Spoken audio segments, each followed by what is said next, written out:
Climate change is a hot issue for the upcoming election. About 70% of Americans believe combating climate change with renewable energy will create more jobs and be good for the U.S. economy. That's according to a recent poll from Yale and George Mason universities. CBS News meteorologist and climate specialist Jeff Berardelli spoke with a wind technician in North Dakota, teaching former oil and coal workers the tools of this new trade. The amount of money being invested in wind is staggering, and people don't realize it, but there is a 100% renewable energy revolution going on right underneath our feet. When we interviewed Jay Johnson, he stood 300 feet above the ground inside a giant wind turbine. As director of the Wind Energy Technician Program at Lake Region State College in North Dakota, his services have never been in such high demand.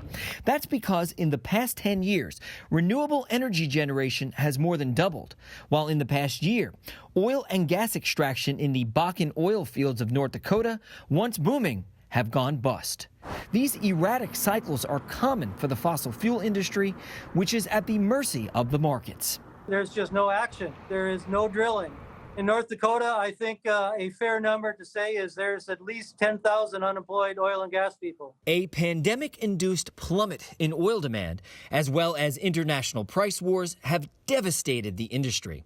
But Professor Jeffrey Sachs says these industries have knowingly devastated our planet and also put our health in jeopardy through pollution and climate change. Essentially, we are killing ourselves by hanging on to a 19th century or 20th century technology. Sachs is a world-renowned economist and sustainable development expert at Columbia University. He says the decline of big oil is inevitable and should have happened long ago. But the industry has been artificially propped up by subsidies, deception, and an overbearing influence on our political system. Environmental advocates like Bill McKibben, the founder of 350.org, agree. We wasted 30 years. Mostly because of the disinformation campaigns from the fossil fuel industry. That means that we've got to squeeze into 10 years work that we should have been doing over 40. Fortunately, rapid advances in technology have fueled a rapid price drop in renewables. Renewable energy now is at what is called grid parity. That means it's no more expensive to put up a solar field than it is to put up a coal plant. The only difference is the coal plant will pollute the air, kill the people nearby, and create incredible climate damage, while the solar will enable clean air and a safe and stable environment and actually put a lot more people to work.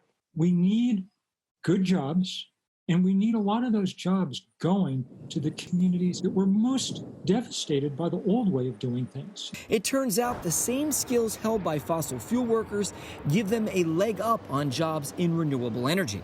And back in North Dakota, Johnson is in the middle of teaching a 12-week training course that prepares oil industry workers for a future that's already here. Tighten up your positioning, super tight. Open up your browser and do a job search for, pick your state, do a job search across North Dakota for wind energy technicians. Oklahoma, Texas, Kansas, Iowa, Minnesota, and it's an endless amount of jobs in energy, and they pay really well. In fact, wind and solar technicians are the number 1 and 3 fastest growing occupations in the U.S. A wind tech makes a median salary of about $53,000 a year. And according to a new study by the nonprofit Rewiring America, the future of job creation looks dramatically brighter, but only if we aggressively slash our dependence on fossil fuels and instead let nature go to work to power our homes and cars. Every serious analysis, not by the oil lobby, but by independent scholars, shows that there are more jobs to be created in the green economy than hanging on to this outmoded and dangerous oil, gas, and coal-based economy. While electrifying the U.S. economy won't be cheap, costing $3 trillion over the span of 10 years, that investment is only marginally higher than the one-year cost of our 2020 coronavirus stimulus. A small price to pay, the authors insist, for the creation of 25 million good-paying American jobs over the next 15 years.